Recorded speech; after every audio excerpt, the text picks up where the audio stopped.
by cam 1. Prends la 1. Stand by 2. Non, prends la 23. Oh non, c'est vrai, aujourd'hui on fait une capsule sur le CCU, pas la réalisation. Donc je vais vous parler du CCU, ou plus communément appelé aussi BCC, donc bloc de contrôle des caméras.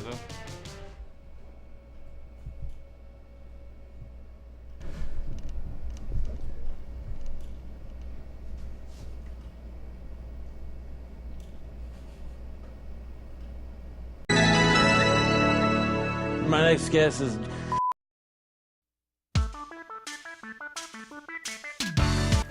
Donc je vais vous expliquer la première méthode. Ici on voit nos tuiles, donc ça va être la configuration qu'il faut avoir.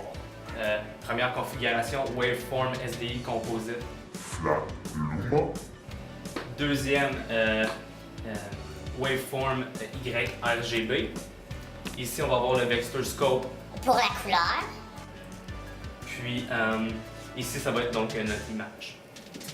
Donc premièrement, si le panel n'est pas actif, on ne peut pas rien faire, donc on va faire le panel active. On va faire un standard pour recommencer le processus. Si c'est quelqu'un qui avait, mettons, joué avec nos settings ou tout défait la patente, ça va ramener à 0. On enlève le relative parce qu'on travaille en absolute. Puis on enlève auto, on va le faire par nous-mêmes. Puis là, on va mettre la sensibilité, sense, au maximum. Et puis course, on va le mettre à close, of course. Puis donc, c'est ceci pour le début des procédures. Donc après ça, première étape, nous on a sélectionné la caméra 2 pour faire notre chip chart.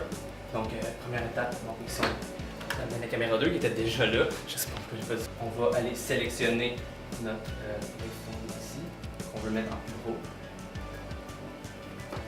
Puis on va fermer notre iris pour aller chercher pour mettre notre noir à 7.5. On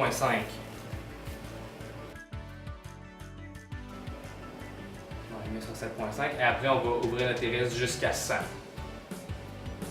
Pour pas qu'elle écrase. Puis là on va faire notre white balance et black balance juste ici.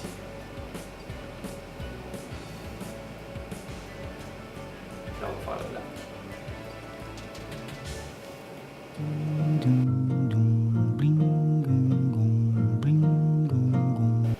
Boum! Donc là on se réajuste un petit peu. Ça écrase. Puis là avec le bouton white en haut ici les boutons, on va donc le rouge et le bleu, on va essayer de réduire les paliers supérieurs le plus possible. Et après on va faire la même chose avec les paliers inférieurs.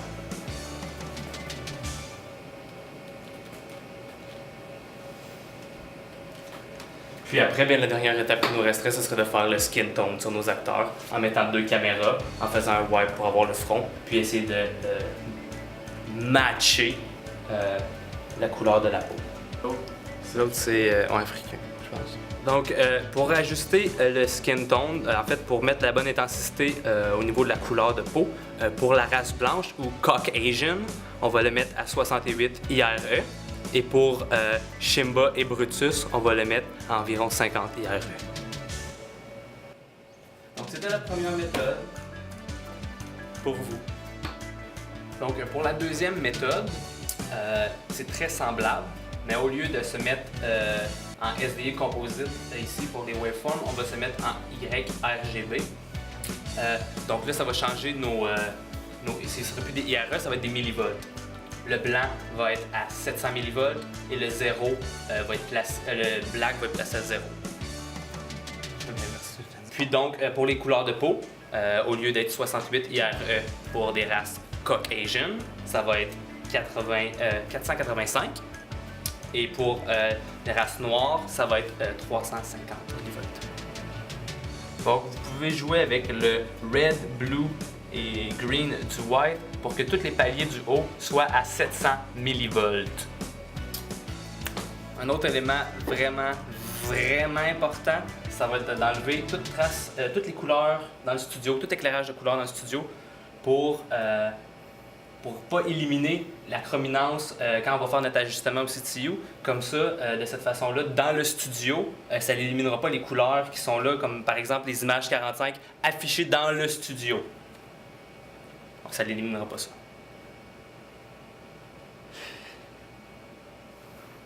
Dans le studio.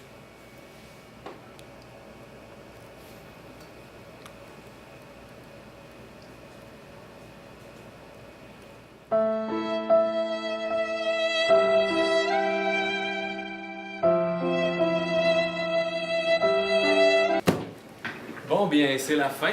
Merci d'avoir écouté ma capsule. J'espère qu'avec mon infinie sagesse, je vous ai quand même aidé et vous ai aidé à comprendre le fonctionnement du CCU, les étapes à suivre. Donc, il me reste juste une chose à vous dire. Ben, pour ton examen, si tu n'étudies pas, ben, take up.